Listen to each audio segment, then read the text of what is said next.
Sonic Team.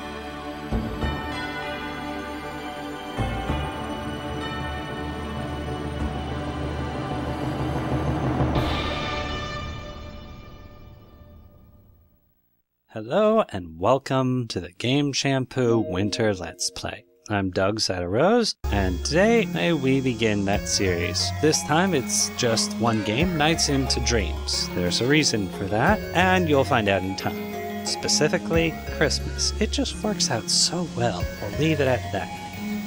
So, Nights into Dreams was originally released for the Sega Saturn back in 1996. It's a great game and probably one of the best reasons to own a Saturn.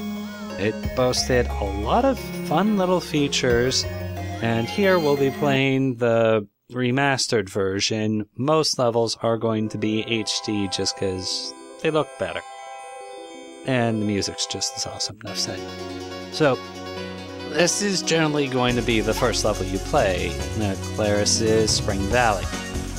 As such, I'm using this as to essentially introduce you to the terminology and just basic jargon that I'm going to be using. And this is because when I talk about Nights, I will use just that, and it helps to establish a baseline that everyone can understand before really diving in.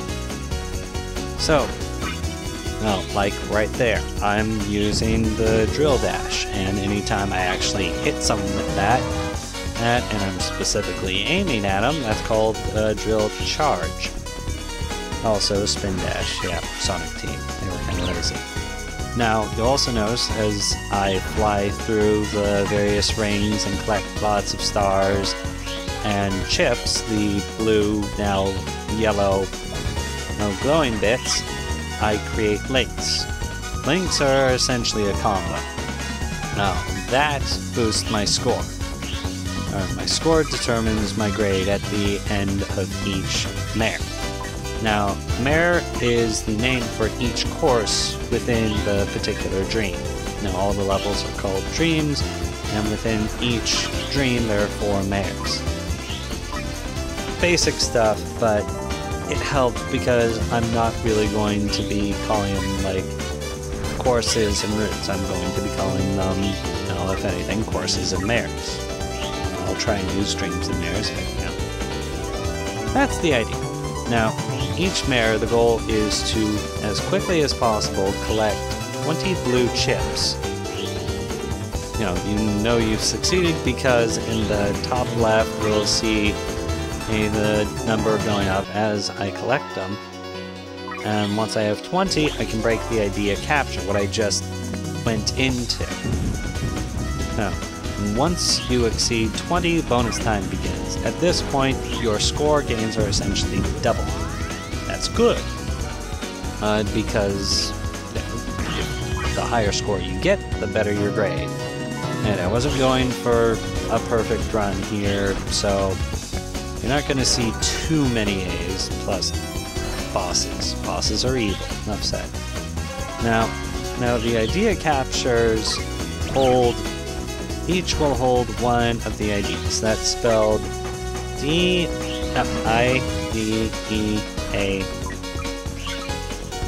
No, that's not how it's spelled. It's spelled I-D-E-Y-A. I was getting the 2 turned around. It happens. So, in each, you'll find one of the 5 ideas. The red one, which you start with, is courage. Nightmarians can't steal that. White one's purity, blue's intelligence, green is growth, and yellow is hope. Simple enough. It's not really too relevant, but it contributes to the flavor of the world. One of the Actually, I'm planning next episode to go into the lore. Because, you know, NiGHTS has it. It was all covered in the instruction manual, but with the modern exclusion of instruction manuals, and that Nightmarian got in my way, annoying as that is. And actually watching my, think about what I'm doing. Paralooping. I mean, that's what it's called, and I do a circle, and then you see a flash. That means I closed it. And every time I complete a paraloop, it creates essentially a suction effect. That lets me collect blue chips, stars a lot faster, and in a bigger group. Now I'm doing somersaults. Now, one of the achievements with the HD is to achieve Dreamy, which is to pull off 10. It can be done, but in my experience, you kind of have to cheese it a little, such as it will. Now, the thing I keep going through, the start of the course, that's called the Idea Palace. NiGHTS are, who I'm playing as right now is actually trapped in there. I'll go more into that during the lore in the next video, but suffice to say, NiGHTS, who is an it. It doesn't matter what Journey of Dreams says, NiGHTS is gender neutral. NiGHTS isn't he or she.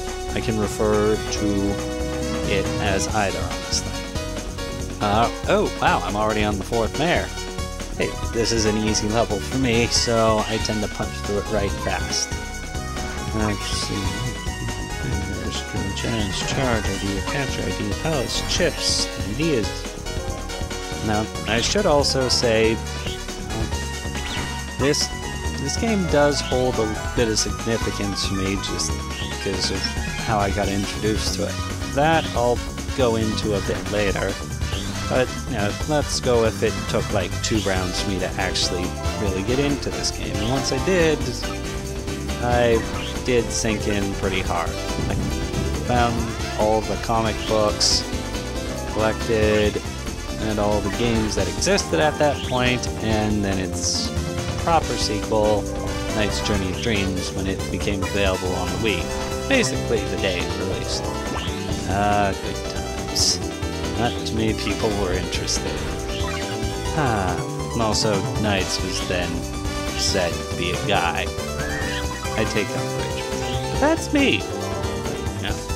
I've been playing this game, since the 90s, so enough said. Didn't own my first Saturn until like the early 2000s, but like I said, it took me a while to get into it. 2 introductions. Let's see here, 30 seconds left on the clock. Why? Oh, yeah, and I mess up punching out, what I call it, when I hit the Idea Palace at the end of the mare. And now we begin Gilwing. Gilwing is, the very first boss you encounter. Nothing too big or bad, I'm gonna be honest. But they're also the only one with an instant kill.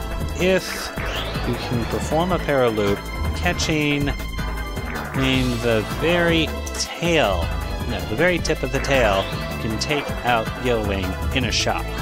Now, Gilwing is a 2nd level Nightmarian, and according to the bio, by 2nd level standards, he's got a huge, enormous body, but he's really just a big airhead. The moment he considers you an enemy, he'll stop at nothing to chase you down. He possesses the ability to regrow his head from his long tail.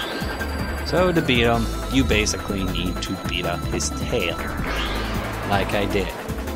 It wasn't the quickest, but hey, what you gonna do? Alright, well, thanks for watching. I hope you enjoyed the first night. Alright, and take care.